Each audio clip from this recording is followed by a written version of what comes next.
So my next question to everyone out there as mentors is how to avoid burnout.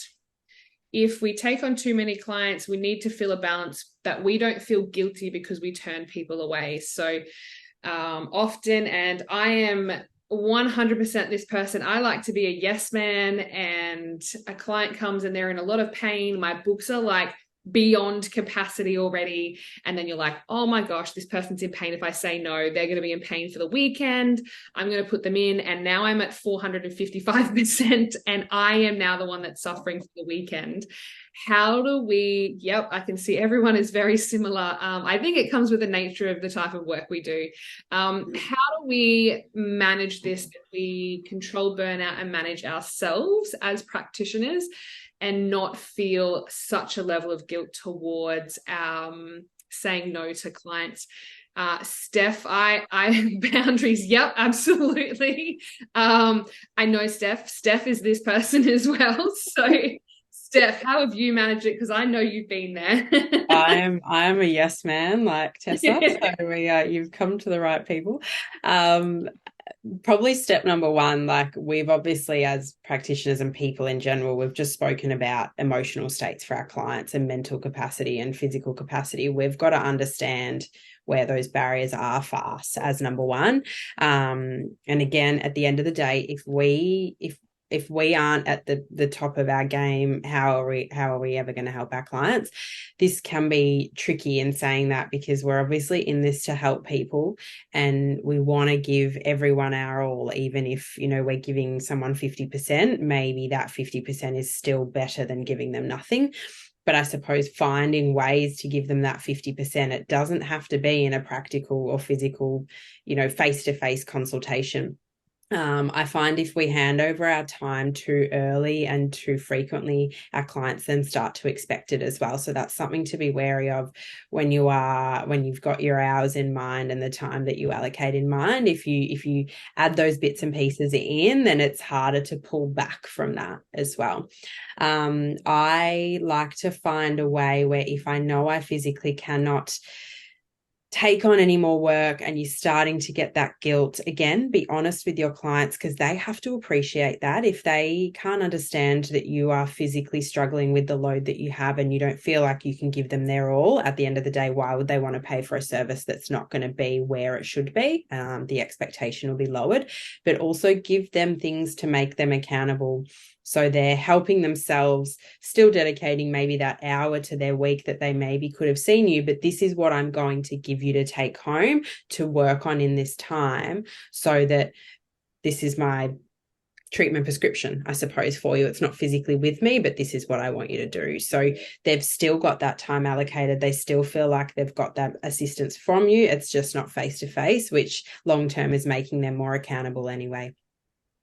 Yeah, and I think it's really about us knowing our boundaries. I kind of always say, would you as a client like to see a practitioner who gives advice about managing their self-care and managing their stress, but don't actually do it themselves? It just seems really counterproductive. That I think we are the people in the view that our client sees, and we really need to respect that first on our behalf. And it is the old age thing that you cannot give from an empty glass. It is very hard to do. So is your client getting the best of you in that time? And I think if you're paying money to come and see me and taking the time, I want you to have 110% of me. And if I can't give that, then that's kind of my choice through there. Shaun, fill us on your perspective here.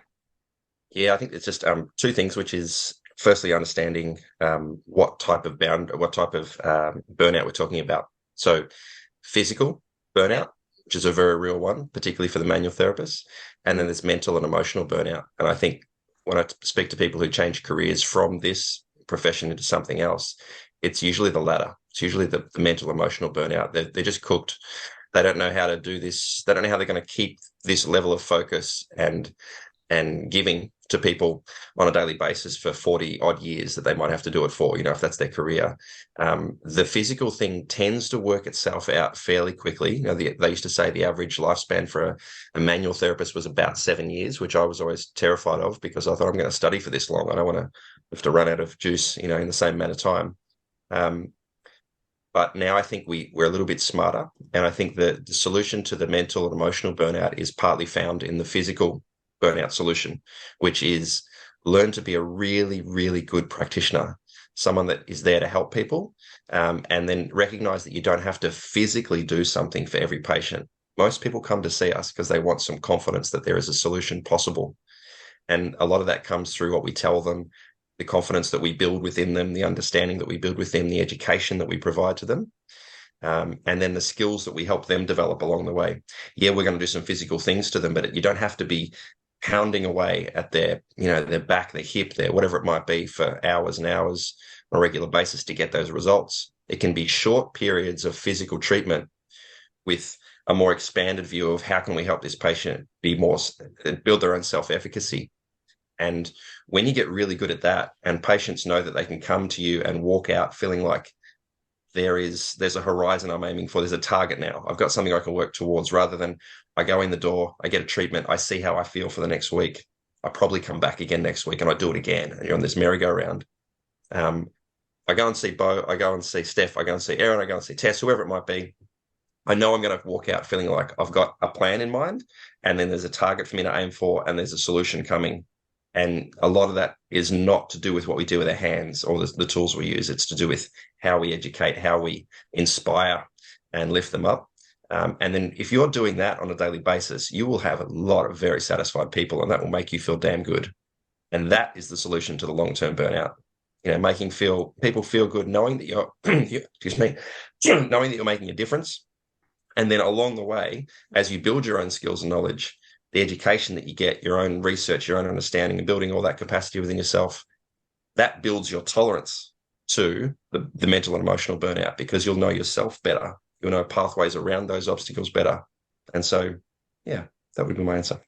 Yeah, and I know there was another question that came through that was, how have all of us that are mentors continued to do this for as long as we have, because we've all been in it for quite some time, and still maintain the level of passion that all of us have, that we would nearly burn on a fire for it some days. That how do we continue to do that? And I think Shaun's probably given a really good explanation of that when we understand ourselves at those levels and are very self-aware on that we can take on a lot more load from patients, that allows us to be excited by the changes we see, and take a different perspective about how we kind of come from that, rather than it being a load that sits heavy to us. That it does a really good explanation of how we continue to do this for years on and don't become hatred to the situation.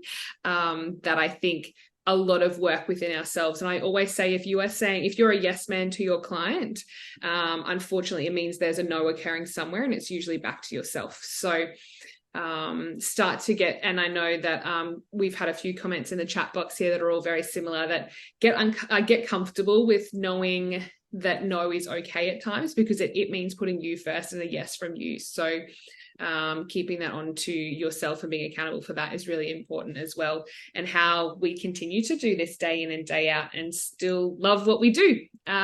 It can be a challenging thing at times, absolutely.